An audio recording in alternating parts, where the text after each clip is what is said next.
لە هۆڵی مۆزەخانەی سلێمانی بەڕێوەبەرێتی گشتی ڕۆشنبیری هونەری سلێمانی بەڕێوەبەرەتی هونەری شێوەکاری سلێمانی و ناوەندی حەوت ڕەنگە پیشانگایەکی شێوەکاری تایبەت بۆ هونەرمەندی ڕۆژئاوای کوردستان ڕۆژان حاج حسێن دەکاتەوانێ.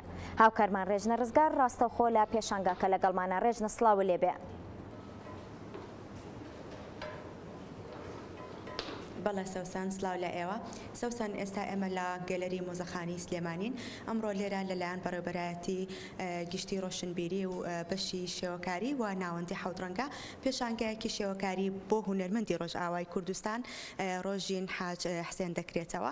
دیارە پێشانگاکە چەندین تابلۆی شێوە و قەبارە جیاواز لە خۆ دەگرێت. من خات و ڕۆژین لەگەڵم ئامادەیە گفتوگۆی زیاتر دەرباری پێشانگاکە لەگەڵ بەڕێزیان دەکەین.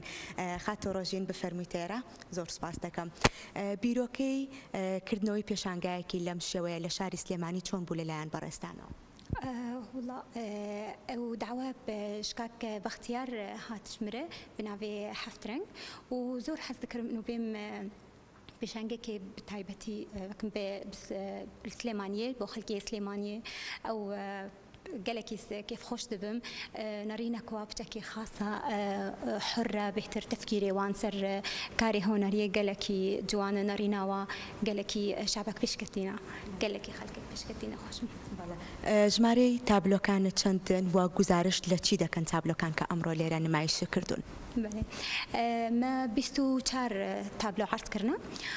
تابلو منها مو بحثا إيشا كردي دكن بحثا حس كرنا كردي دكن معاناتي و حس كرنا وان دخوازي وان شنا أو إيشي وان خيال وخوني وان سرچند أخفن رنجي متخص تشنا بقدمين برنجي كردي بأف ملتي كردي تشدو خوازن بجين تش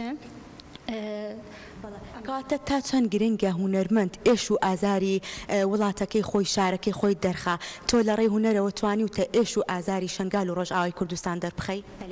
گەلێکی دخوازمش بەر نە هەر کەس کارە بە ئەخفی سەروی تشتێکی فگەلێکی ڕێک گەلێکی مهمە من سەر تابلۆی خوا دەرخست ئەو ئێشێ دلێ ملت دێ ئەو خەونێوە دڵخوازیەوە بێچنە نە هەموو تشت تێگوتن لێ مەروکارە ڕەنگێکی دێ دەرخەسەر تابلۆیان. دوو ڕنگ لە تابلۆکان تا زۆر بەکار هاتوون ڕەنگی پیرۆزەیی لەگەڵ زەرد هۆکاری ئەمە چییە؟ دائما ملتي مني كرد دائما درشبوني در بحث بونه فلون الشين ما استعمال كرياكا لونك عزمان لونك سلام لونك حرية آزاتي ولون زر إنه أو بكرونه يبدأ عثماني كردان بهردم كرد بكيف خوشيبن الرشبون تنبيتنا في عثماني واتن. خاتو ڕۆژین کچە کوردێکی ڕۆژئاوای کوردستانە و لە ئێستا دانیشتووی شاری هەولێرە بەڕێستان وەک هونەرمەندێک تا چەند بە گرنگی دەزانن ئاڵ و گۆڕی ئەم کلتورە هەبێ لە نێوان هونەرمەندەکان بۆ بینینی کارەکانی یەکتر بەتایبەت بۆ ئێوەی هونەرمەندان؟ گەلێکی باشێ مەرۆ ثقافەتا غەیری خۆشی ببینە مەرۆ نەڕینێ وان ببینە ئەمش هەفتوو فێدە بکەن ئەس شغڵێ وا ببینم شغڵێم بینن ڕەنگێ من ببینن گەلێکی ئەو مشارکە خۆشە گەلێکی کێف خۆش دەبم هەگەر زناف هەر چار پەرچێ کوردستانێت ڕەنگی وا ببینیەک نەرینێوان ببینیەک گوتنێوان ببینیەک گەلێکی تشتێکی خۆشش وارد ئەوەی جێ خۆشحاڵیە کە بەڕێستان مهندسن و بەشی ئەندازیاریتان تاوا کردو بەڵام خەرێکی کارکردنن لەسەر هونەر و دروستکردنی تابلۆی شێوەکاری ئەم دوو کارت چۆن بەیەکەوە بەستۆتەوە ئەم هەماهەنگیە چۆن دروست کردووە؟ من بچووکانی ده هینز بچووکانی ده مەکارێ هۆنەریە دەکرد ژعمرێ 14 ساڵی ده یەکەم سەر سووریا ستاند سەردەکاری هۆنەریە ده دوايم خوندنا خو كرتسانه بشكل ثقافتها ما شي كانه لازم كت بخوينا لازم ضاتفكي فمن ماستر جيد عند زياره كمبيوتر خلاص كريتها وكريا او كاري هنريه تشكي جمره قالكي مهمه موهباك جمره شجعاني دابو مجيانك خوش تديت بصراحه مجيانك خوش تدي مقازاتي تدي بختواريم تديت تشتكي قالكي جمرة مهم بو سواء الجنير جملتر حما تشتق مهم بش كردي مرة. ئەم پێشانگایە لە شاری هەولێر نمایش کراوە یاخود بە تەنها لە شاری سلێمانی نمایش شەکرێ و بەنیازیت لە شارەکانی تری کوردستان ئەم پێشانگایە بکرێتەوە نمایشیان بکەی تابلۆکانە؟